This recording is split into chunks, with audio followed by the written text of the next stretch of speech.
அனைவருக்கும் அன்பு வணக்கம். உங்கள் நீடாமங்கலம் பிஜிஆர் ராஜாராமன்.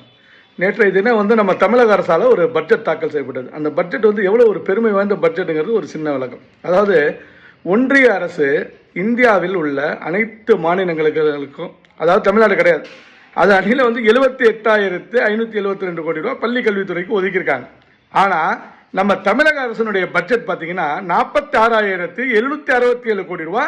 நம்ம தமிழக அரசு இவ்வளவு நிதி நெருக்கடியிலும் இந்த பட்ஜெட்டை அறிவிச்சிருக்காங்க. ஏன்னா பள்ளி கல்வி ஒரு கல்வித்தரம் உயர்ந்தாதான் நம்மளுடைய மாணவர்கள் உயர முடியும், மாணவர்கள் உயர்ந்தாதான் இந்த நாடு முன்னேற முடியுங்கிற ஒரு நல்ல எண்ணத்தில் நம்மளுடைய மாண்புமிகு தமிழக முதல்வர் அவர்களுடைய நல்ல எண்ணத்தால் அவரை நம்ம உண்மையிலேயே பாராட்டணும். இந்த பட்ஜெட்டை தாக்கல் செய்த நம்ம மாண்புமிகு தமிழக முதல்வர்களுக்கு முதல்கண் நன்றி தெரிவிச்சுக்கிறேன்.